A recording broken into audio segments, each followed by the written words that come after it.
Welcome to the Take a Seat podcast. This is Mario. And Clint.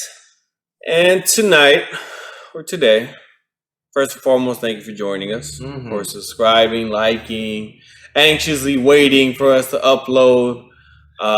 When we're off schedule, we are just, we're having technical difficulties, but thank you for being by us. Shout out to Mondo. Shout out to Mondo and Jesse. Shout out to Jesse. So, before we continue this conversation, I feel, in fairness to the audience, to you, the audience, we should give a disclaimer. There will be a trigger. This is your official trigger warning. You will have views expressed that you may or may not agree with. You are entitled to your opinion, but you are not entitled to judging. Because, frankly, this is an open discussion with Clinton and I.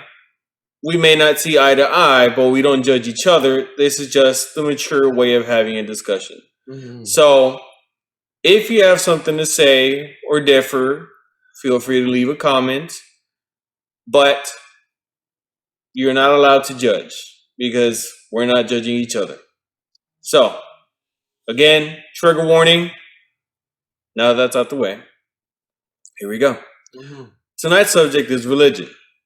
And I think it's almost too important to not talk about just because you see it in everyday life, frankly. If you don't believe me, just turn on your TV. Politics. That alone, we're not talking about politics. We're just saying religion is an integral aspect of politics. Yeah. So whether you like it or not, it's in your life. Now, I want to start with, before we dissect it and break it down, etc., let's start with, how did you find God and what made you lean towards Christianity? Because you do identify as Christian, not Baptist, right? There's a difference, right? No, I mean, Baptists are Christians. Okay. But there's just different denominations within Christianity. Okay. There's certain fundamentals that the majority of Christians believe, such as Jesus being God in the flesh. He died and rose from the dead, and is coming back. I think that's like one of the fundamental teachings of Christianity.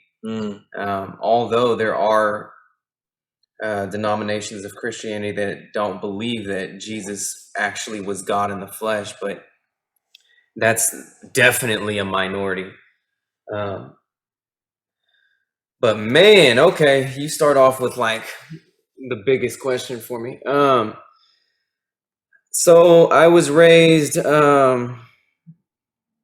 into a Catholic home, but by Catholic, I mean we didn't go to church except maybe on Easter or maybe around Christmas time. We didn't practice. I didn't know anything about the religion itself. It was more so just doing it just because you're quote unquote supposed to do it. Yeah.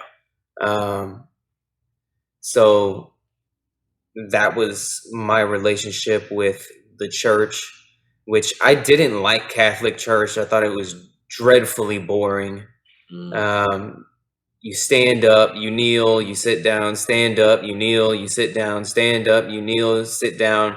Hear some dudes singing songs that are also boring because there's like no emotion involved in any of the music. Yeah. And then whatever sermon was quote unquote preached didn't emotionally stir you up. Yeah. So it felt very repetitious and just religious. There was this feeling of I guess holiness, but I think that a lot of that feeling of holiness was conditioning to believe that it is holy. Um, the structure of the building, the sense that they use during the services. There is a sense of holiness that I can't say I felt, but it felt like there was some sort of specialness about going to a Catholic church. Yeah. But the Catholic Church didn't influence me at all in my life. I grew up as a normal child. I believed in God up until maybe high school, and then having hard times made me stop believing in God because I couldn't understand how this omnipotent, omnipresent, benevolent God could allow so much evil in the world and just sit back and seemingly have no control over it. So I doubted the existence of God for a period of time, and I just lived my life. I lived a normal teenager's life. And then it was in 2009. I was at the lowest point in my life that I had been up until that point, and I was going to kill myself. And I remember I was in the dark listening to a band called Stained, because I listened to rap music, but whenever I would be angry or depressed, I would listen to rock music because it just took me deeper into that dark feeling. So Stained is like a harder rock or like metal band, I guess you could say. And I was in the dark listening to the music and just crying and feeling so alone. I felt like nobody understood me. I felt like nobody really cared for me. They only wanted me for what I could do to benefit them. I felt like nobody really loved me for who I was. And I had so many enemies at the time. Me and my girlfriend at the time were having so many problems. And music was the closest thing to God for me. And my dream of making music my career was the closest thing to a purpose that I had in my life. But that wasn't big enough of a motivator for me to continue life. So the night that I was going to kill myself, I remember having this thought, or maybe this feeling. I don't know exactly how to explain it, but I remember having this thought, and the thought was, if I kill myself, will I go to hell? And mind you, this is the same person who also said that he didn't believe in God, but at that particular time, it's like, okay, well, if there is a God and there is a hell like what was taught, it's like, am I going to go there for playing God? Because only God should be the one that gives life and takes life, right? So upon having that thought, I remember my mom, she forced me to be in the Boy Scouts, which was super lame to me because that was not fitting my thug-like image that I wanted for myself. And she forced me to be in the Boy Scouts. She told me, oh, well, it's going to be good for your career in the future. If you have Eagle Scout on your resume, then you're going to be more likely to get a job because of the amount of discipline that it takes to get that, and because of the amount of people in high positions that have Eagle Scout as their credentials in the Boy Scouts. And I didn't listen to any of that. Like, I fought her tooth and nail every single time about going to that. But the greatest thing that came out of that was uh, the Boy Scouts is a Christian organization, and every Sunday they would have church service. At one of the church services, they passed out Bibles to all of us for free. And it was just a Bible consisting of only the New Testament, which is the Bible consists of two testaments, the Old Testament, which was prior to Jesus, and then the New Testament, which was after Jesus. And they passed out just the New Testament. I tried reading it I tried reading that little New Testament Bible that I was given so many times before, and I read it out of this desire to be seen as maybe a good person or maybe intelligent. I don't know which one, but it's one of those two. And every time that I tried to read it, I was never able to actually comprehend what it said. Like you were reading but not understanding. Yeah, I couldn't understand it at all, dude. It was like a whole nother language to me. Yeah. And it wasn't even the King James version.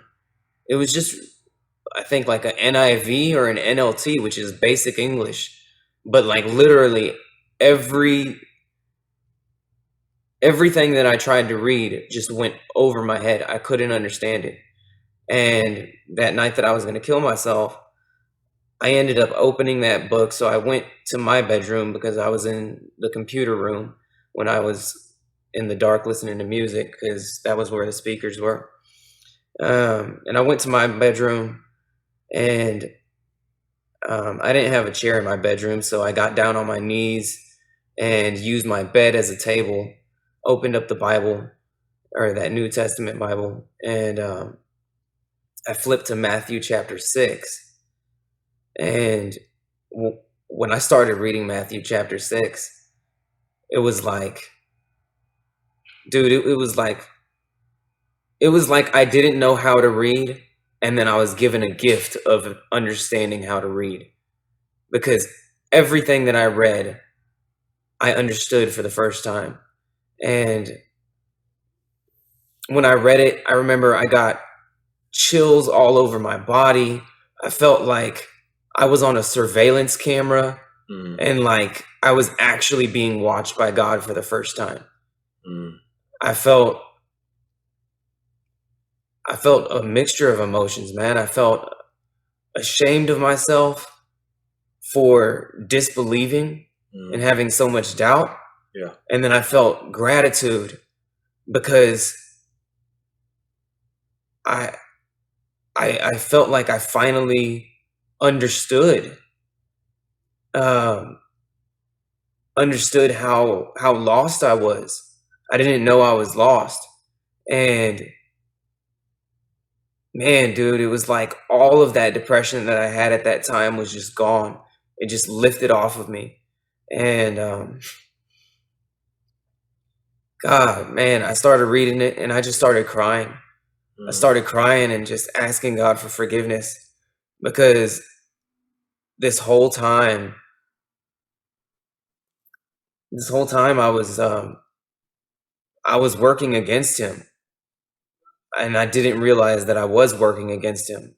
And I was here criticizing his plan for the world and his plan for my life, not realizing his plan, because I didn't try to learn of him.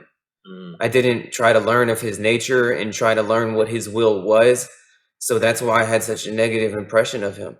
And yeah, man, after that night, man, I went to school the next day, or maybe that week. I don't know whether it was a weekend. I don't remember what day that happened on. But when I went back to school, I told all of my friends, I was like, man, look, whatever happened to me last night, it changed me, and I'm not going to be doing the same things that I used to do with y'all anymore. Like, I gave my life to Christ last night. And when I say I gave my life to Christ, it wasn't like the traditional way where it's like you say this prayer or you say, "Oh, Jesus, I give you my life." Like, it was nothing like that. It was just I made a decision in my heart. Like I knew that I was going to serve him and that I was giving all of my will over to him and stop trying to live life solely for my own purpose. And yeah, man, like I started looking at trees no longer as just objects that existed, but I looked at them as creation. And I had so much joy. And I looked at animals as creation, like there was a creator behind it. And I looked at people, and I started to have so much love for people. And man, it was like nothing changed because I was still smoking cigarettes. I was still addicted to weed. I was still having sex. Um, I was still doing all of the same things, but the thing that changed the most was my heart. Like I now no longer wanted to do any of those things anymore because the pleasure that I got from God was greater than the pleasure those that this material world had to offer me. Yeah. And yeah, man, I just continued reading the Bible and getting more understanding, and eventually, like me and my friends didn't connect anymore, and I ended up going through a lonely period Yeah. where I was just by myself and just working it out by myself, watching church on TV and visiting different churches. And now I gave my life to Christ in 2009 around May or June, and I guess that's what 11 years, 12 years. 12 years. Is that what that is? Mm-hmm. You just completed 12 years. Oh yeah, 19. Yeah, 2021. 12 years. Yeah, It's been 12 years now, and it's been the best decision I've ever made in my life. Easily, because the amount of pain that I experienced on a daily basis, I don't experience. Don't get me wrong, like I still go through hard times, and I still have a tendency to be negative about certain things or critical or stuff like that. But at the end of the day, man, no matter how low it gets, I always have somebody to turn to. And I feel comforted because I don't feel like I'm going through it alone anymore. Whenever I didn't believe in God, like I had nobody to turn to. And that's what was overwhelming to me. It was because I had no God to believe in, to turn to in my troubles.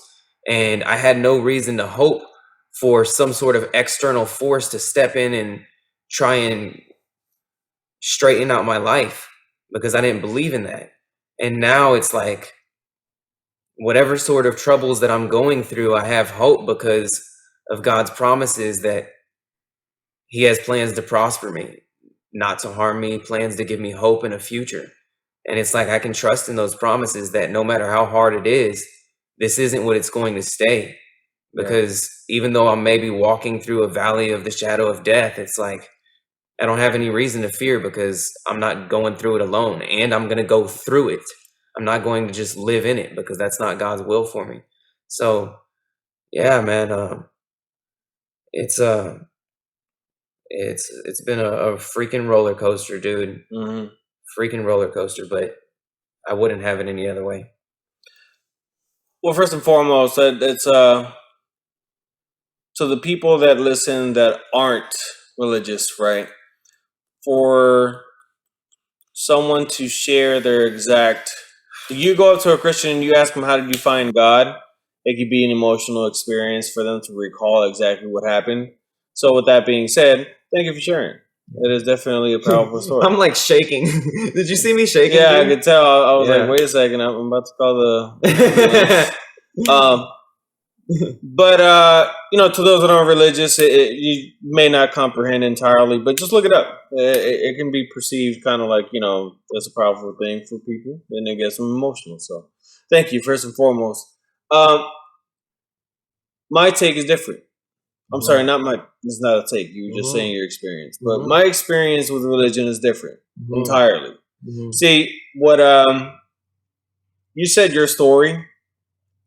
And I was looking at it through the lens of a non-religious viewpoint, Mhm. basically. Mhm. So what I heard, right? I'm not dismissing your experience or anything. I'm just talking about like the way I see it, Yeah, right? right. Is you are a lost young man Mhm. who we've said this before on this podcast, so I'm not revealing anything new. Mm-mm, mm-mm. Who did not have a father figure. You didn't have any guidance per se, Yeah, right? yeah. We don't talk about your mom, so we're not going to bring her up. No, my mama was a good woman. Yeah, no, she did what she could, but Yeah.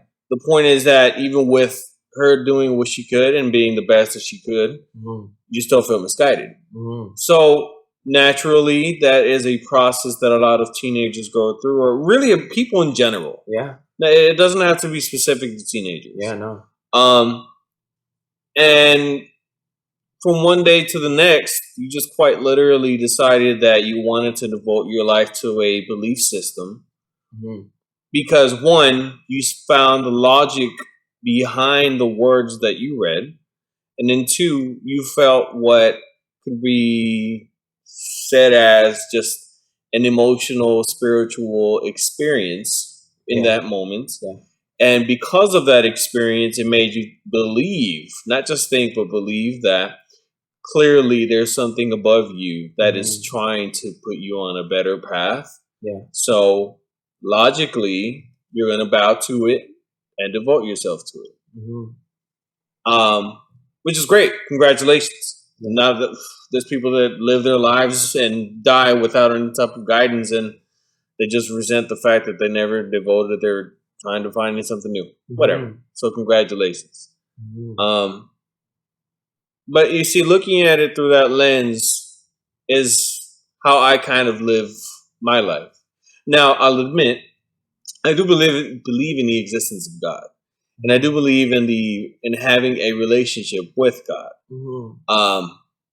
But I don't believe in the necessity of religion, and I've said that openly to you and to friends of ours who are Christian too. Yeah. And I guess that's part of the reason why I'm able to have discussions with y'all when it comes to about religious topics, really, Mhm. or even when I was going to the group, because we connected through that, even though I wasn't Christian per se. Mhm. But see, growing up, my mom was Catholic, and she converted to Christian because of my dad, and my Mhm. dad converted to Christianity Mhm. because, like you, he didn't have any guidance. Yeah. My dad, again, history aside, objectively speaking, had a horrible childhood. Mhm. No role model. Had to fend for himself. Grew up dirt poor. I mean, quite literally, he had dirt for a stepping ground in his home. Mhm. So it's not just like an exaggerated expression. And my father was left to his own. He had to find a way to come to the U.S., find a way to make money. And I'm of the belief that he was lost. He found the Bible. He found a church that introduced him to God, Mhm. to introduce him to Christianity, Mhm. and in turn, he found power, right, in said Bible and in messages and all that, and he converted immediately. He didn't even think twice about it. Mhm. But like I've said before, he did not change with his beliefs. Instead, it just, I want to say because of ignorance and not knowing any better, because I wouldn't consider my father a highly intellectual individual, Yeah. frankly.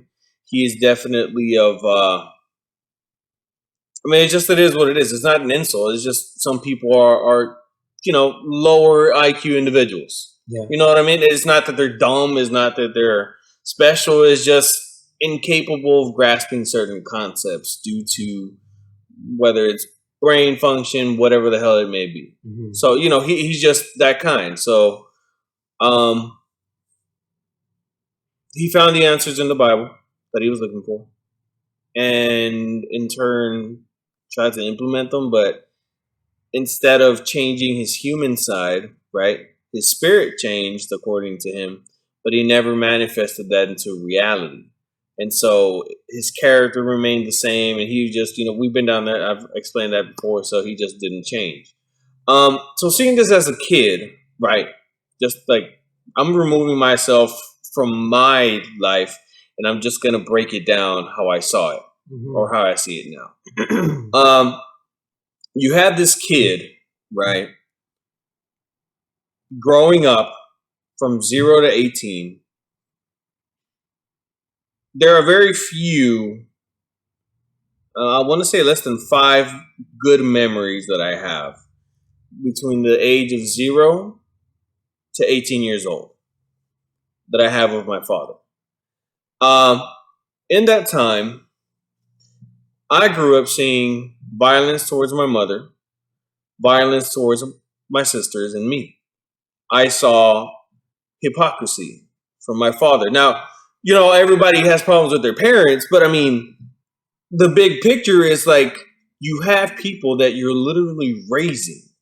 How you raise these people will determine how they treat people in the world. If you raise somebody unintentionally to be a criminal, whether you're exposing them to drugs at a young age, 9 times out of 10, they're going to be a product of their environment. Mm-hmm. So, like, this isn't something to take lightly as, well, we all take shit. How about you, like, look at it objectively, like, yeah, no, it's very, very important to make sure that you at the very least try your best to raise someone the right way, per se. So you have a kid navigating the world with little to no guidance, having hostility at home, not feeling welcome.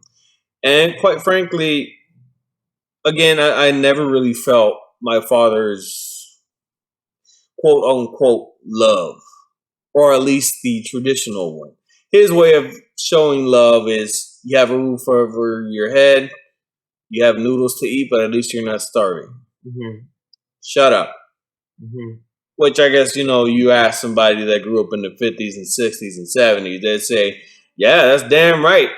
But to me, who I know better, I think that's the bare minimum. And frankly, those are your responsibilities. So, like, that's not something for you to boast about. Mm-hmm. At least not to me.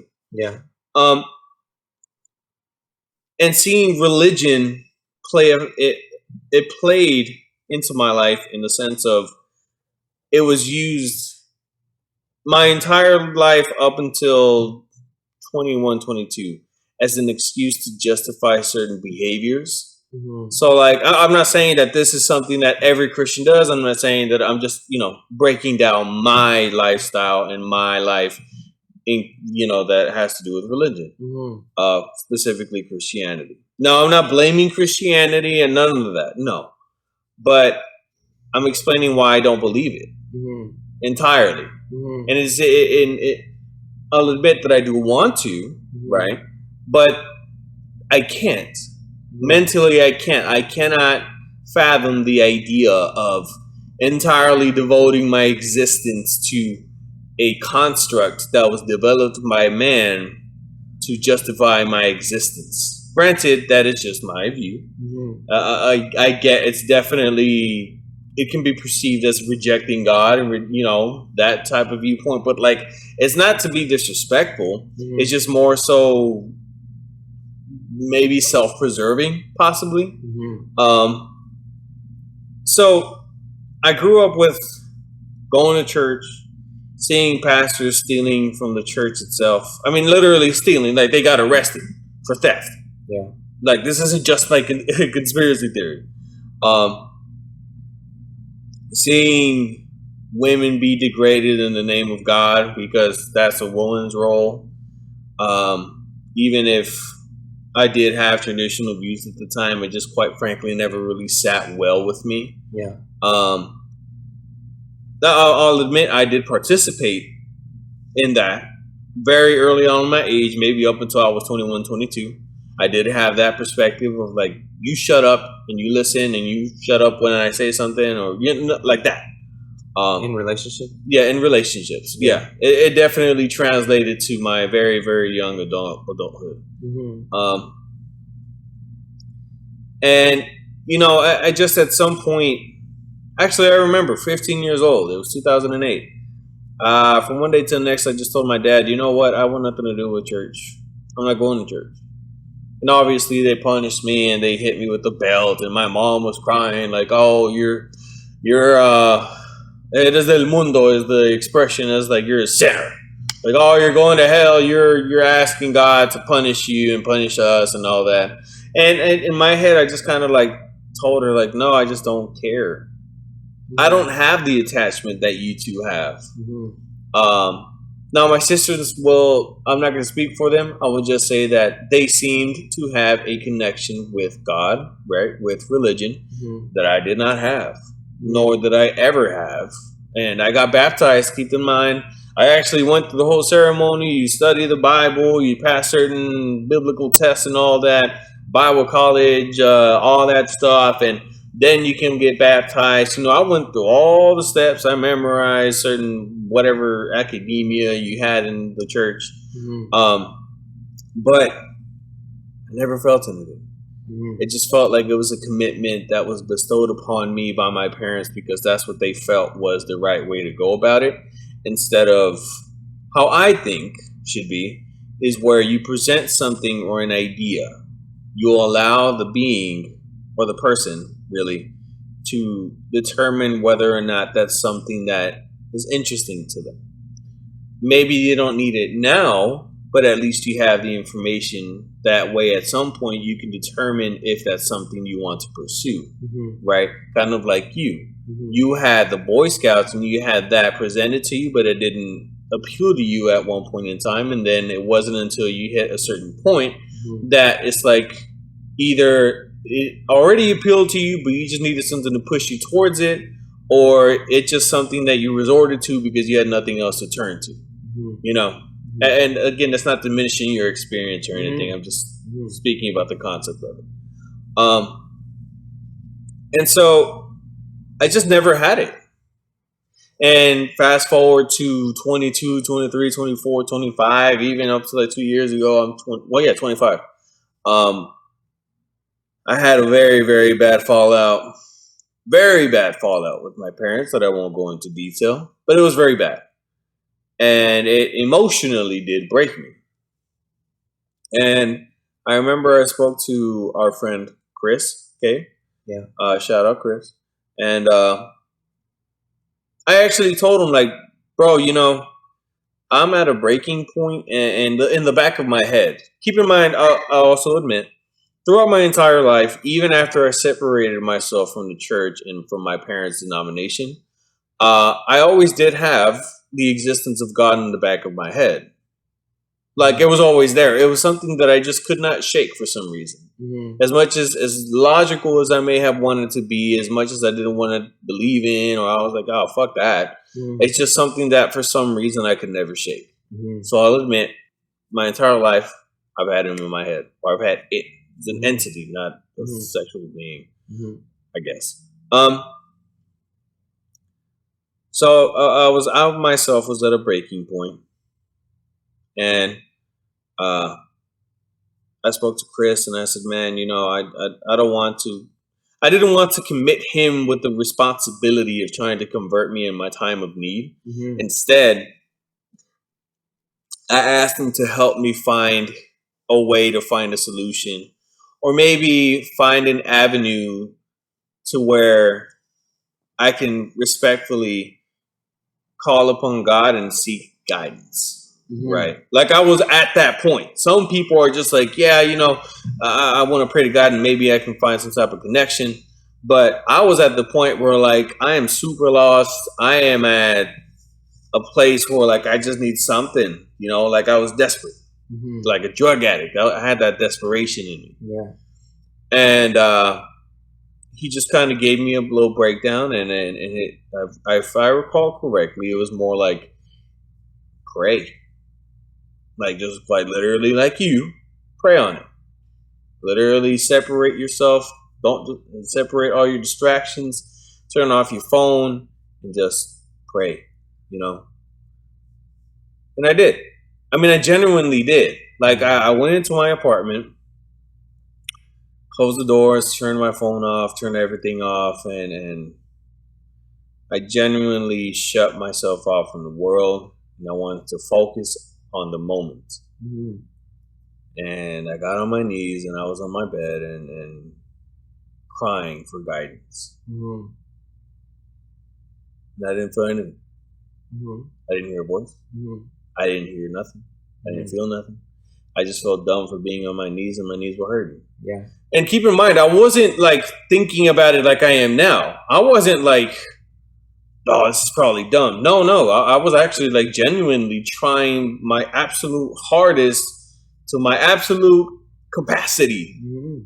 to genuinely try to have some type of connection with this voice that everybody hears, apparently, if you pray, right? Because Chris hears it. He tells me straight up, and I 100% believe him. Mm-hmm. Hell, we've had conversation. I've had a conversation with him, and in the moment, he's like looking up, and he's like, "Man, I could hear him talking now." And like, I guess he'll say that God is talking through him, and the words that he speaks aren't. They make sense. That like, oh yeah, you're definitely delivering a message, right? Like I've had that experience with him. Yeah. But anyway, I didn't feel anything, and I felt very disappointed. Not in God, obviously, but more so like, what am I not doing? Like, I've been there. I'm believing. Yeah. I'm trying to believe. I have I looked up a Bible and like, Yeah. what's going on? Yeah. Like I'm trying my absolute best to, Yeah. hear something or do something. I'm trying to do things the right way according to you, God. Why are you not here? Yeah. No answer. So I woke up the next day, and instead of relying on that, and I'm not talking down on it or anything, I wasn't like, oh, fuck this. No, instead I just kind of said, you know what? I'm not going to rely on the guidance of an entity I don't know exists. Instead, I'm going to do this myself. So, started going to the trail, started walking Chico, that's my boy, my dog. Started reading. I started looking at self-help. I started looking at motivational stuff. Like I started my own journey, right? And doing things on my own. And up until this day, that's what worked, quite frankly. And I stand by that. Yeah. But, and I've said this before, you have to be mentally prepared to endure that journey. Like, there's not something that you just like, you're going to be emotional like me. And not everybody can do it. No way. Not everybody's prepared for that type of journey to where you help yourself and you pick yourself up and you move on and persevere. No, that's just my journey. I know that a lot of people have different experiences that, just crutch them. So I'll just, I just want to make that known so nobody feels like you can do that too. No. And even present day, man, like it's just been something that I cannot honestly tell you to your face that I 100% believe in God. I can't. Respectfully. And that you believe in God, or that you believe that Jesus is God, or both? Jesus is God, or that even religion is necessary. And instead, I believe that, because I look at the social construct behind religion and like the impact it has on the world. Yeah. Now, this is where I'd like to transition to the actual, like, breaking it down. So here's what I mean by that. Religion has created wars. Okay. Period. Go back to the Crusades. I mean, the entire basis for it was Christianity wanted to spread itself. Granted, the root of that was human ego, 1,000%. And horrific crimes were done in the name of quote-unquote Christianity. Obviously, I'm sure that's not of God, but I'm not going to speak for God. I'm not God. But I want to say that it's not God. And you have Islam. Islam, the ISIS and all these bombing people like that, those aren't shit. You actually speak to someone that practices the religion of Islam, they actually don't advocate for that. The Quran doesn't say go bomb people in the name of Allah. That's not what you do. No, like it's a super orthodox religion, right? And it's definitely like the epitome of sexism and masochism are like super all everything that the West hates, basically. But it doesn't say to kill people, you know. And even now, you look at modern society, and quite frankly, man, religious views can be politicized and weaponized, and if you don't participate in them in the eyes of the right, then you are just a non-believer and you're a socialist or whatever. But if you are a religious practitioner in the eyes of the far left, you are a traditional misogynist or some shit like that, you know? What's the car? Sorry, y'all. Man, it just sounds like gunshots. sorry. So it just creates division, you know? And it's very hard for me to try to acknowledge religion as something that I would want to push on my family or children or even friends, because I see the impact that it is having on individuals as not just an influence, but as also a social construct, you know, because I think from my life experiences, being a traditional Christian can have some flaws, right? To me, and this isn't judging. This is just trying to be objective from what I notice. One of the flaws that I noticed from Christianity, and I'm only speaking for Christianity, I don't know the flaws of Islam, of Catholic, or whatever, is complacency and violence. And it's enabled. So what I mean by that is, let's say women, for example, right? For some reason, in the churches that I grew up going to, your woman speaks to you that entitles you. If your woman speaks back to you or speaks to you in a way that may seem as demeaning or disagreeable, not yelling or cussing at you, I mean, you know, whatever, but slap her. You beat that evil spirit out of her, because that's not of God. Well, that's not of God. See, that I know it sounds exaggerated, but that's what I grew up with. Right, but that's not Christianity. That's just the churches you went to, though. Like, I don't think that's a flaw with Christianity. Jesus never taught that. Neither did the disciples. So, I mean, women were respected in the Bible. It was controversial that two women were the witnesses of Jesus coming out of the tomb, because having two women as eyewitnesses would have been seen as incredible, because men were more respected for their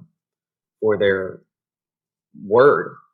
But it's like that got included in the Bible anyway, knowing that the authors, knowing that, look, we just got to state what it is that's true. Like, if anything, two women witnessing Jesus come out of the tomb in his transfigured form would have been good reason for people to be like, oh, well, that's not credible because women said it, you know. But it's like, it wasn't about whether or not, like, it wasn't about the social norm at that time. It's like, what's the truth?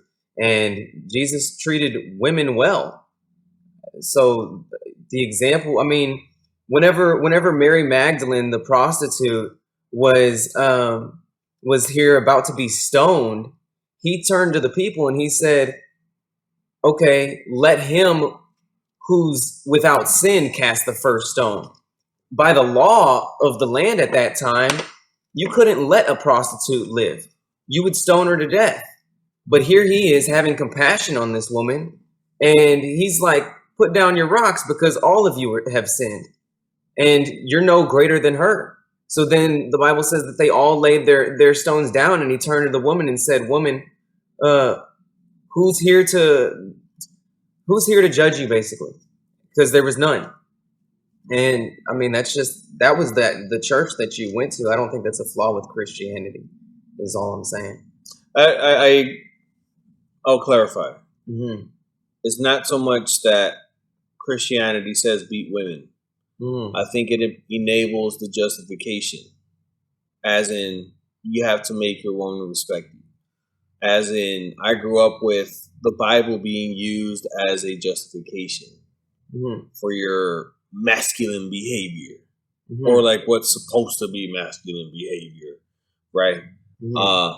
This is all of them, dude. This isn't just like something that my father was. Like, no. I openly heard these men talk on Sunday morning, talk about you have to show your wife who's the man of the house, and you have to do this and that, and some of it was violence, but the women accepted it because they heard God wants this, so you accept it, and there was no argument there. Okay. Again, I'm not saying that it says in the Bible to do that. I'm just saying why, like, it's hard for me because I have that vivid memory in me, and so I can't truthfully and honestly like tell someone to follow that, Right. if I think that is a possible interpretation that they may have, and that in turn they go and spread that type of behavior, right? And they continue the cycle of violence or hostility in the name of Christianity. Yeah, no, I get that. Or under the guise of Christianity, right? Now, I know good Christians. That's also the other side of that. Like, dude, I know amazing Christians. You're one of them. Anthony's, frankly, another one. Right. Rick. Yeah. I mean, he's just really an outstanding figure. Yeah, he is.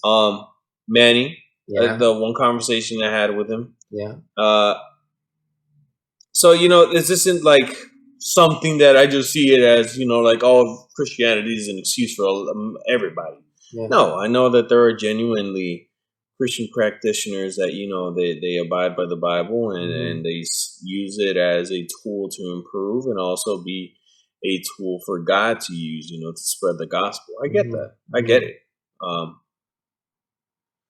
But it's just one of those things where, like, I can't enable it. And another side of it, hold on.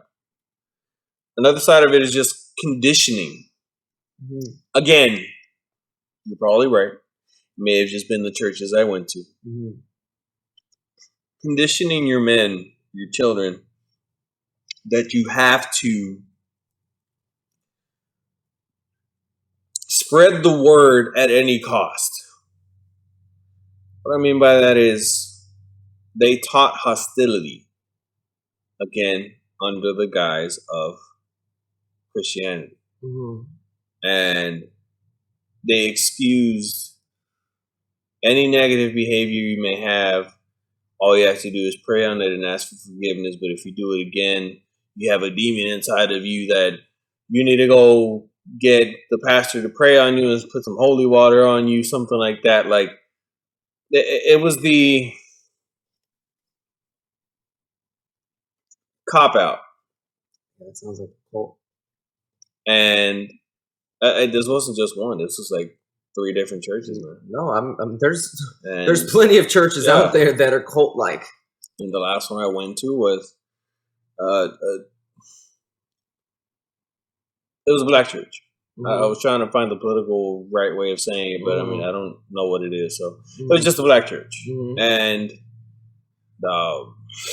I knew some of the people that went there. It's the same thing. Like, there were more Baptist, obviously, but it's the same thing, man. You found the same behaviors and the same cop-out, same excuses and all that, and using religion as a justification, rinse and repeat.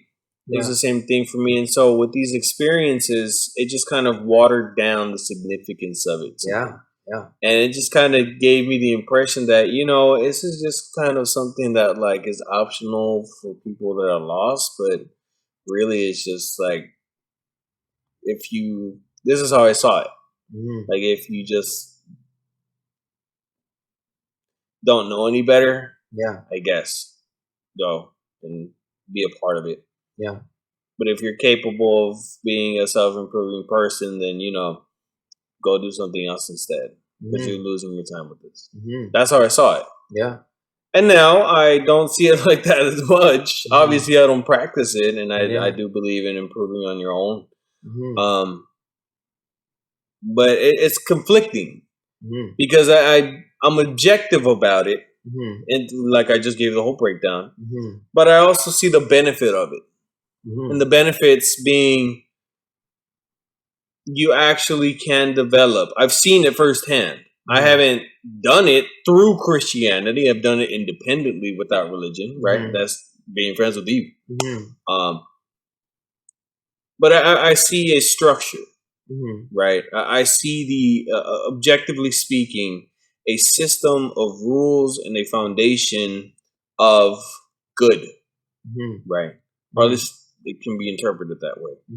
And if you follow these certain guidelines, and if you choose to be a part of this this religion, you can live a happy, fruitful life. Not saying that you're never going to have problems, but you're choosing to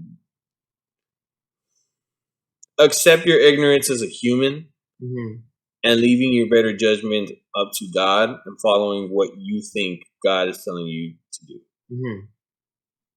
I see that. I see that as a good thing. Yeah. Because I understand that the vast majority of people don't really have a ability, or maybe even a want, to improve. They'll just kind of raise a family like my father, just kind of like on a whim and just figure it out as you go. No structure whatsoever, and it's just pros and cons. And I see the structure. You can actually develop these fellowships with people, and you can go about your religious journey together and grow together. And eventually, obviously, time and relationships change and things happen to where you may not see the same people anymore. But having those memories of that journey, right, is something that you may cherish forever if you're a part of that. Yeah. And again, I've seen that firsthand. I've seen people that are a part of that, and that's why they, or you're devoted to that. Like, I'm sure you have certain experiences that you just, if you weren't a Christian, you would never have them. Yeah. So I see the structure of it. But that's just my take on that. It sounds like a lot because it is a lot to think about. Yeah. But that's how I see it. Yeah. I guess two things. One thing is that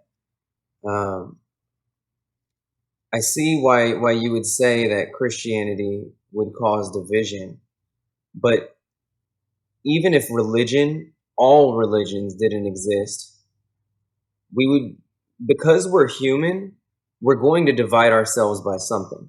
We're going to divide ourselves by class, by income, by sex, by race. We naturally are divisive, or we naturally cause division. We're going to find something to feel superior because of our egos that we have. So people that misuse the Bible and have an ideology that they intend to manipulate the world with, they're going to take scriptures out of context because it suits their worldview. It's like people will say, oh, well, slave owners used to read the Bible to slaves to make them submit or this and that. And it's like, yeah, it's very easy to take something out of its context and use it to control somebody in the name of God. But at the end of the day, I don't recommend that you ever put your trust in a pastor, just one pastor, to lead your life and trust every single word that pastor says. The Bible says, first of all, you're a follower of Christ. You're not a follower of that pastor. Like, the Bible says that we're supposed to study to show ourselves approved. And part of the problem is that the church doesn't study the word. The church may go to the church every Sunday and get fed this doctrine by one man, and they have so much hope and trust that that one person did all of the studying for them so that they don't have to. And that's irresponsible. And it's like, okay, so you're gonna live out, you may live out a lot of good that pastor is teaching right, but you're also potentially living out a lot of wrong because of your laziness and lack of discipline in trying to study for yourself. And that's one of the downfalls of the church today, especially in this generation, is because we want things now. We want it easy. We don't want to have to work for it. And in any relationship that you have, whether that's with a human or whether it's with your God, it's going to take work. It's going to take work to get to know that person. When you may not feel like conversating with that person, it's a sacrifice to converse with them. I don't always feel like praying. And either God ends up, no, I can't say God. Either I end up coming to my wit's end to where it's like I have nobody else to turn to but God, and I rely on him as like a comforter, or it's just, you know what? It's been a while. Let me pray, because I should be in communication. If I love this person, why don't I communicate with them more, right? Yeah. And then the second thing, shoot, what was the other thing? First, it was about, God, I wish I remembered the second thing. It'll come back up if it's meant to. I'm not tripping. But yeah, no, people are just going to divide just because they want to divide. I mean, even in high school, dude, like you had your thugs, you had your preps, you had your goths. Like, it's like tribalism is just part of the human essence. People want to feel superior. They want to feel important. They want to feel unique. They want to feel like they're just not a copy and paste, you know? Yeah. And they'll hang on to anything. They'll be like, oh, well, I'm smart, so this gives me value. Or I'm rich, so this gives me value. And they hang on to this thing that can be taken away from them at any moment, you know? Yeah. And it's like we're going to naturally divide ourselves as people. Mm-hmm. And the way that I see Christianity is Christianity was designed to unify people and not divide people. I also don't believe that Christianity is a cause of violence, considering that the leader of Christianity, being Jesus, chose to act inviolently, being led to the cross. He never resisted or fought being led to the cross. And if he's the example of a true perfect Christian because he is Christ, it's like that's the example we should live as Christians. So I don't see it. Don't get me wrong. Like I said, there's plenty of Christians out here, and I put Christian in quotes because the word Christian means Christ-like, but they're not like Christ. They're imitations. They're wolves in sheep's clothing. I mean, there's plenty of pastors that are pimping their congregation, having them bring money and using certain scriptures out of context that weren't for either modern day or weren't for us in general, and they'll twist it and pressure the church into giving all of their income or whatever it is. Like, it's so easy to take the scriptures out of context because it's a complicated book. It's not a simple book, but God's not a simple God either. He's a complicated being. No Christian completely understands God. And I can't even understand you that I see. I can't completely comprehend you and how you think. As much as I study body language or psychology, I'll never understand you.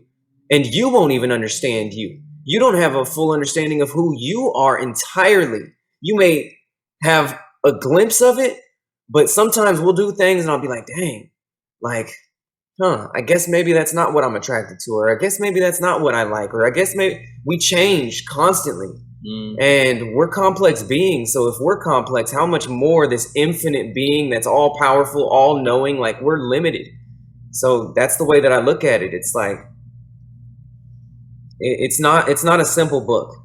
It's not a simple book, but the simple thing is belief that Jesus is Lord and trusting in him to lead and guide us. And then the rest of the things fall into place if we're sincere in our pursuit of the truth. But the problem is that a lot of Christians aren't sincere in their a lot of people aren't sincere in their pursuit of truth. They're cool with the things that they agree with, but then the things that they disagree with, they will either completely dismiss what the scriptures say about that particular topic and only preach a gospel that's about prosperity, but not speak about how Jesus was homeless, traveling from city to city, how Jesus was humble, washing the feet of his disciples, how Jesus was compassionate. He wasn't if he was God in the flesh, he could have rained down fire on anybody that was against him at any moment. He could have had angels come against every single enemy that he had. And he could have reigned over humanity as a God and made all of us submit. But it's like, that's not the example that he chose to set for us. So it's like,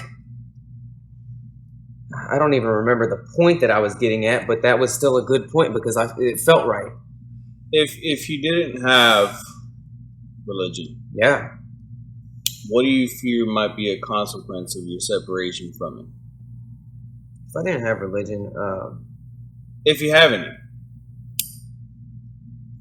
because I think that's another thing that keeps people just believing in something, just because of the fear of the unknown. Sometimes, it's kind of like the expression: if you don't believe in anything, you'll fall for anything.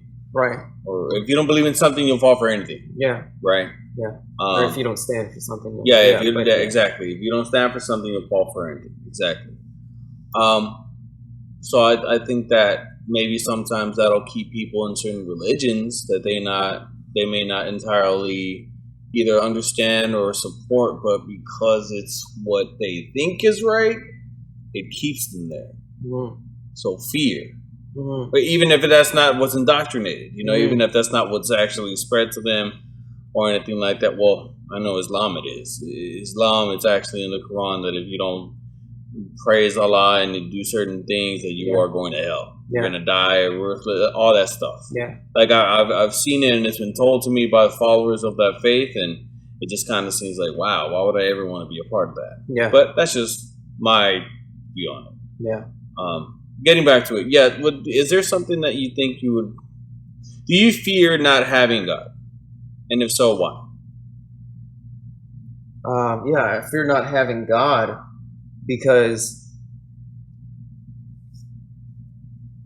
when I go through, and this is in the present life, right? Not in an afterlife sense or in death, thinking of death, but only in the present life. Without God, what is my hope in? Why should I hope for anything to be better when everything would be statistical? When I go through a hard time now, I have someone to rely on that I know has my best interest in mind, and that will lead me and guide me in a path that's going to be good for me, and in a path that's going to bring me peace and joy, and not necessarily happiness. I'm choosing to use peace and joy because I think a life of meaning is more important than a life of happiness. And like, who do you turn to when nobody picks up the phone?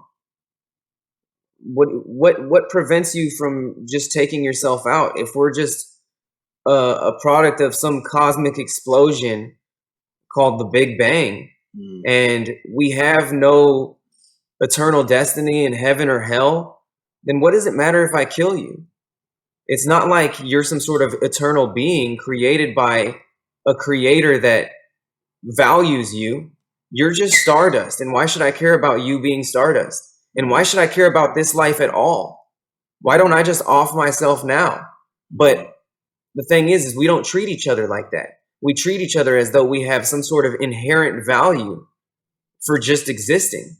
This is why we have compassion on weaker people. We have compassion on the poor and the dispossessed. We have compassion on mistreatment of others. And we have this because God says he created us in his image. So we're created with this sense of divinity right from birth. We have value just in existing. And we realize that subconsciously. It's not a conscious thought. But if the Big Bang is true and there is no God, then I don't care about you. I should be able to rightly kill all of my enemies. And also, I shouldn't even necessarily care about my life because my life is meaningless. It's not like I'm going to do anything that's going to amount to anything in the long run. Life is pointless without a God, in my perception of things. Mhm. So it's like God gives life meaning. It's essentially because of eternity being heaven or hell. And I think even if there was no hell, just having a life without God at all would be hell enough. Yeah. And I see that. I kind of, that's part of the conflict that I have internally, right? Mm-hmm. I too often think, what's the point? Mm-hmm. Like, why do I give a damn about wanting to even be a better person? Or why do I care about any of this? It doesn't matter anyway. I'm never going to be rich. I'm never going to have so much power to influence all these people. Mm-hmm. So why the hell does anybody matter to me? Right. Yeah. But if you think like that and you go about living life like that, I am of the belief that you're thinking in misery. Yeah. And if you think in misery, you will live in misery. Yeah. You will live in misery, you'll just never find fulfillment in anything. And eventually you'll just be down a road of despair and you'll be lonely and you won't. Like, it all starts in the mind. And I think having the presence or having the belief that there is a God Mm-hmm. gives you hope Mm-hmm. of your existence. Mm-hmm. Outside of what the Bible says that, like, oh, yeah, you'll go to heaven and all that. Like, let's just remove that. Right. And just stick to the human aspect of it. Yeah. If you go about life just believing in nothing and then just believing that, what's the point? Yeah. You're lost. Yeah. And you're right. Why exist? Yeah. Fine, you want to offer yourself, then I don't want you to, but you're convincing yourself that there's nothing else to live for. Yeah. When the reality is that, and I think this is where God's essence is in the human nature. Mm-hmm. And empathy, understanding, Mm-hmm. recognizing when someone is going through misery and dismay. Mm-hmm. And I think that's where the empathy side, outside of religion, and you'll try to comfort people, or you'll try to say, no, there is another day to live for, there is something to live for, you have this, you have that. And I think the root of that behavior is God. Mm-hmm. Like, I think God created mankind to be flawed because if he wanted perfect beings, everybody would be in heaven. Yeah. And I my interpretation, this is just mine, Mm-hmm. and I think that, and here's, again, it's a complicated belief system for me. It's like checks and balances all over the place. Mm-hmm. And I think that's another reason why it's hard for me to take religion into my life, Mm-hmm. because isn't that egotistical What? for God to think that? For God to think what? For God to create us knowing that we're going to mess up, Mm-hmm. and then still be like, well, I'm the answer. I'll just wait for you to come back around to me. So if you created me knowing that I'm gonna mess up, knowing that I'm gonna get to this point, Yeah. and then knowing that if I don't find you, I'm gonna die alone and go to hell, because there are people that live like that. They don't even know that that there is a God or anything like that, or maybe they just choose not to. But anyway, so I live my life and I find you. Eventually, I'm convinced through the Bible that you created. Isn't that kind of like playing a puppet master, essentially? Like you know what's going to happen, but you're there anyway? Isn't that kind of like, in a sense, manipulating? Not with under the negative connotation of it. Like I know that the word manipulating can be perceived to be a negative one, but it just by definition is just like doing something with the intent of having something happen, knowing that that end result is what's going to happen to begin with, right? So isn't that something that's quote unquote egotistical, at least in human terms? Well, yeah. I mean, but that's the thing. It's like he is God. He's not a man. Like God is the creator of life and the ender of life. He has the right to his property.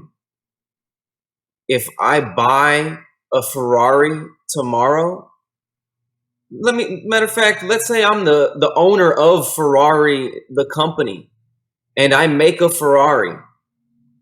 I have all of my engineers, mechanics, whatever, design this Ferrari. They make it. And then if I choose to set it on fire and destroy it, who's going to tell me anything? That's my Ferrari. That's my property. And I don't care if my employees that are working for me have a problem with it because they helped build it. It's like, that's not your property anyway. You work for me. So it's like people will be upset whenever a lot of the problem is just a lack of trust in God's goodness. We don't trust that God is good. We don't trust that he cares about us more than we care about ourselves, and that he has a better plan for us than what we can do for ourselves. And that to me is the root of the problem, is that we don't trust that God is good and that he actually loves us. And I think a lot of the doubt comes in is because we've never really experienced love in its pure form. We've always received conditional love. We've always been degraded by people for behaving some way, and then accepted by people when we behave a different way. But then we behave that way in a whole different group of people, and then we're not accepted. And it's like this God, he has a perfect love that we're not able to comprehend fully. So on the same type of note, it's like how God chooses to take somebody out of this life. It's not really our judgment call. When we ate from the tree of knowledge of good and evil, it's not that we fully comprehended evil and that we fully comprehended good. Because sometimes we don't know what is good for ourselves, and we don't know what is evil in certain situations. There's a lot of gray area in this life, but I don't believe that there's actually gray area in the mind of God. God knows what is truly good and what is truly evil. But since we have such a limited capacity for either intellect, or we're just flooded with ignorance in our being, that we're just not able to truly understand pure good or pure evil. So all we can do is understand the extremes. It's like, okay, rape, murder, that's evil. Giving to charity, that's good. And it's like, okay, but what about all of the nuanced things in between that we battle over in law, in the courts? It's like there's a lot of situations where it's like, dang, I can see both sides of this, and it's very difficult to understand what the right thing is to do in this type of situation. It's like that trolley example, right? It's like, okay, there's 4 people on one rail of the trolley, and then there's one person on the other rail of the trolley, and you have the lever, and you can either let this trolley hit the 4 people, or you can pull this lever and save those 4 people, but only kill one person. But either way, you're gonna be accountable for the deaths of these people. It's like, what do you do? Mm. You're about to watch somebody die. Yeah. And it's like, we don't really know what's good in that situation. Mm. This has been a moral issue for, ever since they created that moral issue. It's like, but only God knows what is actually good. Now, here's another aspect to this. An entirely other point along the same questioning of God. Mm-hmm. Back in January or February, Francis Ngannou, a UFC fighter, Mm-hmm. went on the Joe Rogan podcast and he gave his life story coming from Nigeria. Mm-hmm. And he said everything that he saw in his journey all the way to get to Spain just to even make a living, not to be a UFC fighter. Yeah. To make a living. That's where he discovered his journey and et cetera, et cetera. Yeah. And then about a month ago, I forgot to mention this to you. Mm-hmm. I actually saw a Vice documentary from 2016 where they actually had a film crew that got on a boat in Spain, and they joined an organization for the day or 2 days or whatever to go document the actual journey of these people that are coming from rural desecrated areas of Africa. Mm-hmm. And I gotta tell you, man, it really made me grateful to have the miseries that I have now. Mm-hmm. Like, there's not many of them, but you know, I'll send you the link because I want you to see it just so you can, like, not that I don't think you're grateful, but just to, like, we need to be reminded, like, dog, we got it good. Yeah. We really have it good. Yeah. But the point is that you saw these parents drown to save their kids to get them on the boats. Mm-hmm. You could see parents lose their kids in the ocean, all trying to survive on the boat. And like there was 60 people on this huge raft, barely staying afloat because of all the weight on it. Mm-hmm. And quite literally, like, dude, in the video documentary, you could see them yelling, like, you could see them, like, they were recording them from like 3 miles away, and they could see them yelling and waving and all that and desperately trying to get something because, dude, like, they pan the camera around the boat. It's straight ocean. It's the Atlantic Ocean. There's nothing. And they get there and people are falling off. People actually drown. Kids drown. And people have to get CPR once they're on the boat and all this stuff, right? Like, you see all of that, and they once they get ashore, they have to get skin treatment because of all the salt water. See, I didn't even know all that. But the point is that you see the journey that these people are going through, right? And they were born into these circumstances, and religion didn't play into any of that. Mm-hmm. It's just straight up good human nature. This organization devoted themselves to this cause of rescuing other humans out in the middle of the ocean. Yeah. But with that being said, why would God allow that? See, you and I have the privilege of being here in a society that's somewhat established, that there is somewhat of an ability to make a means and have a somewhat decent style of living. Yeah. You know, you're not rich, you're not poor, you're just in the middle somewhere. Yeah. But if God, right, you say that God is entitled to do what he wants with us because he's God. Mm-hmm. I question, why does he get? I'm sorry, it, because Mhm, we don't really know if it's a he or she. mhm. Wait, do we? Is it in the Bible? Is it stated verbally that it's a he? That's such a freaking theological argument. Okay, we won't dissect that. If it's that type of convo, we won't dissect it. That's not the point. Okay. But the point is that, why does this sentient being get to let humans be born into these miserable circumstances with basically having a 99% guarantee of death, only for them to basically live in misery until they can find a way to get out, if they get out? But you're supposed to exist in that God. Right.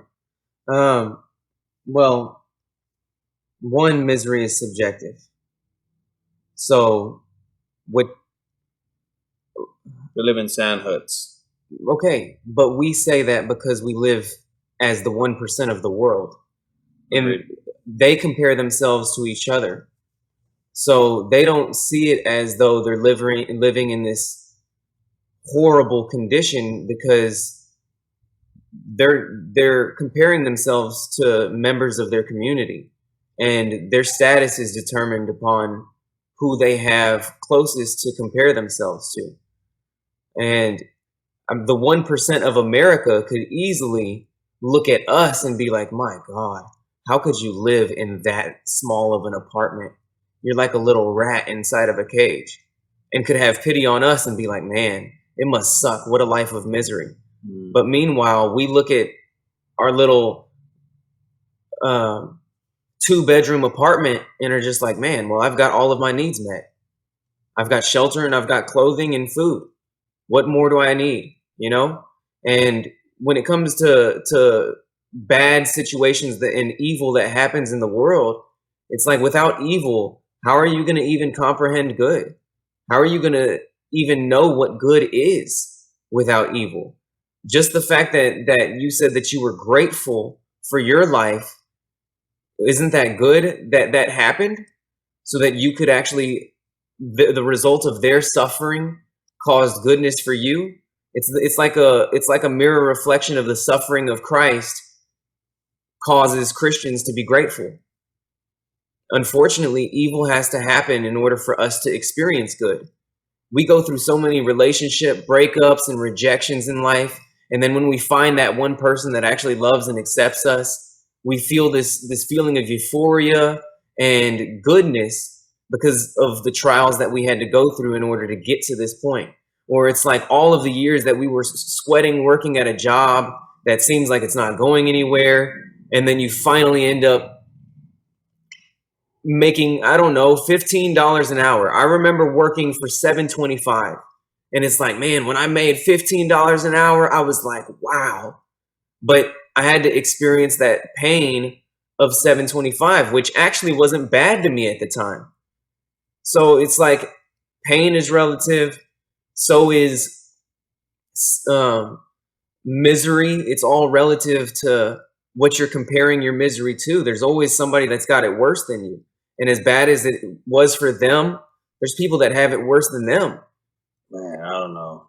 Well, I don't know about that. dude, I mean, there's these children that have like swollen stomachs from birth. yeah, they come from that area. No, I know. I'm just saying, like, but not all of them are like that. No, and they could easily just be super grateful for not being that. And then there's people, like, for instance, one of the blessings that we have, which is odd to call it a blessing, but it's like the I don't know what the PC word is for it, but I guess the mentally challenged. That's the word, right?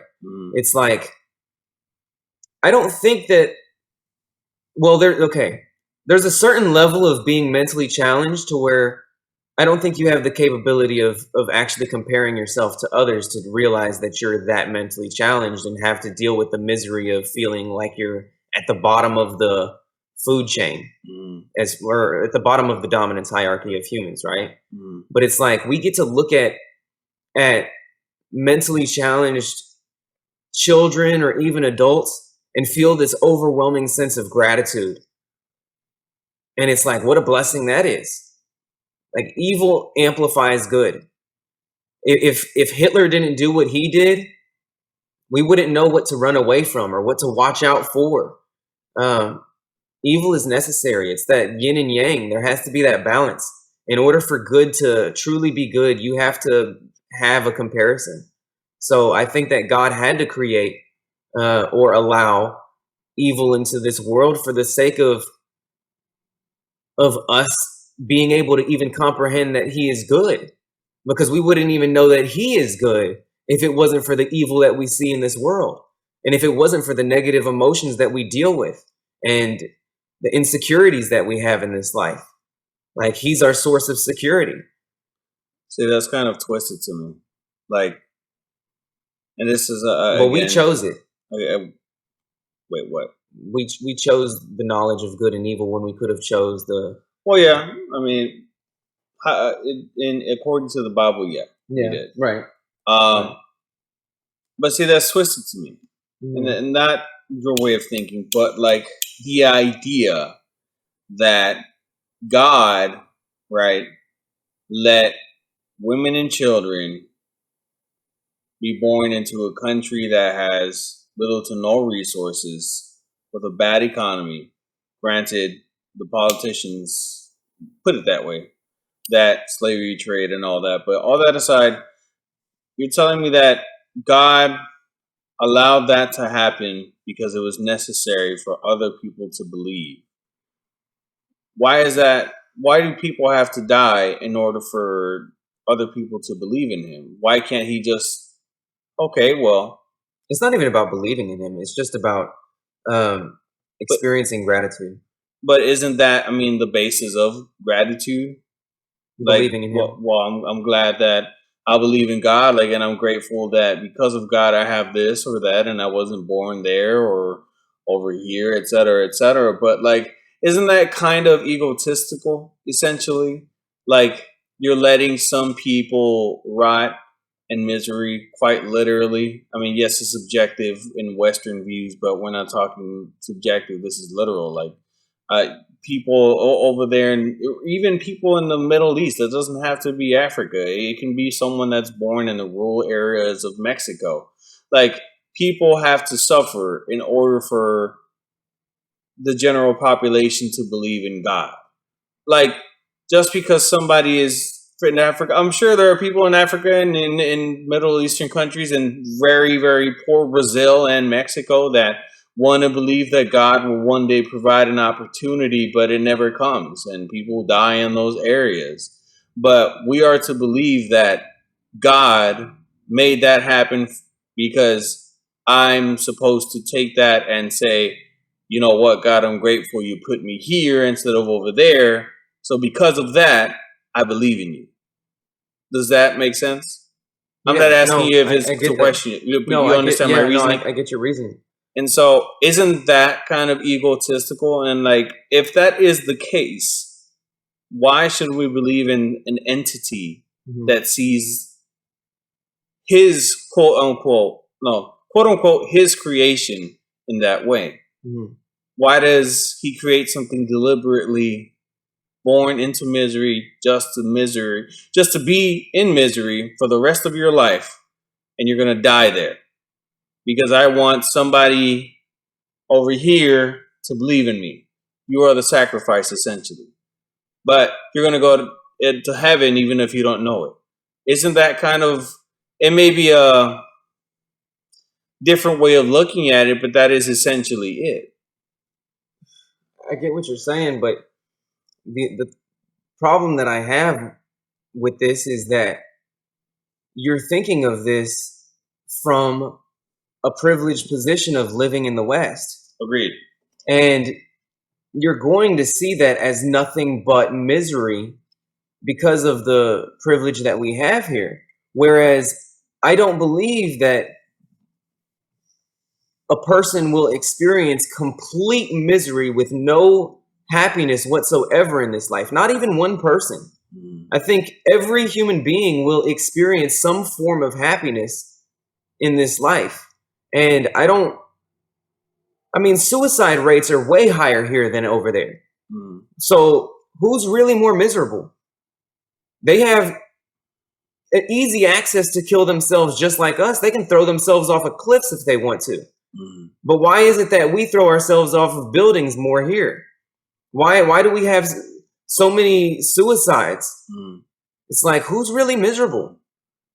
I don't think that this wealthy life that we live is necessarily leading to much more happiness than anybody else in the poorest of countries. Because I don't think they actually are able to, it's not like they're on Instagram, they're not on their phones on Instagram comparing their lives to ours. Yeah. So it doesn't really matter to them. They're comparing huts to each other, and that's it.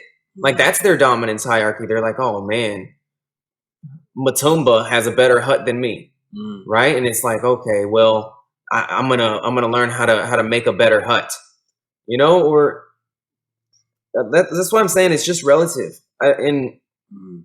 I don't think that that's unloving, and I don't think that us going through pain or hardship is unloving either, because if we love our children, we'll allow them to get into painful situations. If you protected your child from every painful situation, you know how weak your child is going to be? Agreed. They're just going to collapse under the pressure of this world eventually, Yeah. whenever you die. And that's one of the problems with men that are in relationships with women, and they're controlling men, so they control the finances, they control literally every aspect of the relationship. Then the husband dies, and then the wife is left being so vulnerable because she never had to take any responsibility in the relationship for the things that she didn't understand. And it's like, you don't if you love somebody, you don't want them to be weak, and you have to discipline them or allow them to be disciplined by life. But hopefully you would discipline them so that life doesn't discipline them, because the way that life chooses to discipline us is way harder than the way that we would discipline someone that we love. So God, it's like, yeah, he's got to allow storms and floods and disease to happen, but that doesn't you can't say that every person that has cancer is unhappy. A lot of people find God through cancer. A lot of people experience more joy than people that are extremely wealthy. um I don't think that it's as simple as just, oh, their life sucks, so God doesn't love them. Because to the individual, it may be a completely different perspective. Mhm. Yeah. I see that. And again, I think it's, I don't even feel bad for questioning the existence of God. Mm-mm. I think if you were to ask maybe Mhm. another more traditional Christian, that even fear the conversation, frankly. Yeah. But I think God, right, allows that. Mhm. Because frankly, I mean, how can you truly want someone to believe in you if you don't allow them to question you to begin with? Mhm. Mhm. That is a whole part No, I agree. of that's a part of the process of a relationship. If you choose to have a relationship with God, Yeah. you will constantly question it, Yeah. and you should. Yeah. Because I think if you You are, should. if you get comfortable, or you start to think that, I don't know, I guess I'm associating the relationship with God to traditional relationships between human beings. Mhm. I think if you don't ask questions from time to time, then you're not growing. Yeah. And No, that's so I want absolutely to true. say the same thing applies. At least it does for me. Mhm. But another side of it is, we may talk about God, but I don't think Satan or the devil is talked about enough. And I Mhm. think that that entity should also be acknowledged, and that it's something that should be feared, Mhm. because it What can, should be feared? the devil or Satan per se. Mhm. And I don't envision it to be this thing with horns like modern biblical or like modern pictures you see on social media or like on YouTube or anything. I see it as this spirit that can take any shape or form Mm-hmm. that God banished to hell. Mm-hmm. At least this is my understanding of it. Mm-hmm. Well, he will. He's not in hell now. What? He will banish him to hell, but he's not Oh. in hell now. He's on the earth now. Oh, so yeah, it will find a way to bring you to its level of misery, whether Mhm. it's financial or by simply saying or making you insecure or Mhm. making you anxious, Mhm. and from one day to the next you just can't take the anxiety anymore, so you take yourself out. Mhm. It won. And I think that is something to acknowledge, because a lot of I think the root of some negative human behaviors can be attested to that entity. Maybe not directly like the devil made me kill somebody, Yeah. but instead more like this entity instilled the seed of hatred in me Mhm. from birth. Mhm. And I naturally hate everybody, and I want everybody to die. Mhm. I think that happens. I see what you're saying, but the devil can't put anything in you that you don't want. Like, the problem is that we have a nature of sin. So our nature is naturally sinful. We we get we get pleasure out of doing evil. Evil is pleasureful, which is why we choose to do evil a lot of the time anyway, because there's a lot of pleasure to be gained from it. But the devil doesn't have all of this control over you. People that become demonically possessed, they opened up to that. That doesn't just happen. Um, and the devil can't do anything to you that you don't deep down want. Um, and the devil is just one being. He's a small being. He's not omnipresent. He's not everywhere at the same time. He doesn't even know your thoughts. Only God knows your thoughts. And he's not a he's very small in the grand scheme of things. God didn't even send Satan to hell. He sent an angel to send him to hell, which is Michael, who was an archangel, which is a warrior angel. So it's like this being wasn't even powerful enough for God himself to have to intervene. He just sent a soldier to go and handle it. One angel. He didn't have to send a whole army of angels to send Satan to hell in the book of Revelation. It's like this being isn't that powerful. The problem is that we give permission by giving into the temptation that he presents us. And he understands our nature, so he understands what's likely to make us fall, but we don't have to give into it. Just like with women, it's like you may be in a relationship, and then all of a sudden this super fine girl is hitting on you when before, when you were single, that didn't even happen. And it's like, okay, you have a decision to make. It's like, am I going to give into this temptation and cheat on my girl who's been good to me, or am I going to stay loyal to this girl? And it's the same thing in relation to Satan. It's like in this metaphor, the tempting woman is the devil. It's like, but this woman's not going to rape you. The devil can't rape you. The devil is just going to tempt you and be like, hey, you want to do this? Yeah. You know, you deep down, like, you know that I'm hotter than your girl, or that I'm whatever it is, right? And it's like, that's how the devil gets us. He throws little temptations at us. We give into that little temptation, get addicted to it, get onto a bigger temptation that he throws at us.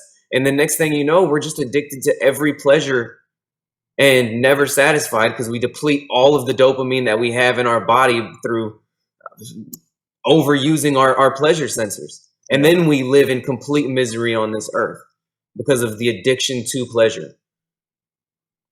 Yeah. Yeah. And I think we'll wrap it up just because it's about hour 45. And frankly, I mean, you really could not drag on, but continue this conversation for hours and hours, just Yeah. because it's one of those topics where if you approach it from a non-judgmental and from taking what's the word I'm looking for? Coming from the perspective of wanting to find answers mutually instead of opposing views and I'm right, you're wrong. You can continue the conversation and really just break it all the way down to the T. Yeah. But it's 11:40 and I'm trying to sleep too. And but we'll probably continue this at another time anyway, on another episode. But closing statement. Here's what mine would be. I've said it before, to be open to anything just because I feel like you can grow in any way. But in regards to religion and God, look, I can't tell somebody that and honestly say that the answers to your life solely rely on God. I think that if you are in a place where you are lost and you've tried every other avenue in life, whether it's like me where you self-improve on your own, or you've even sought advice from your family or those that you trust, and you still don't have the answers to the things you want answers to, then of course take religion and seek a relationship with God and see if that's an avenue that you find success in life. Through. But if you don't, and you have no interest in that, be open to the discussion. Because quite frankly, even if you don't like religion or even like the concepts or the ideas and you want to be an atheist, for the rest of your life, whether you like it or not, you will always face the fact that is religion and God will always exist, whether you like it or accept it or not. Because your friends are going to believe it, somebody around you believes it, and they just don't bring it up around you because you just don't have any interest in that. So be open to the conversation at least. You'll learn and you'll meet new people. You'll meet some good people, even if you don't necessarily share the same faith. Yeah. You?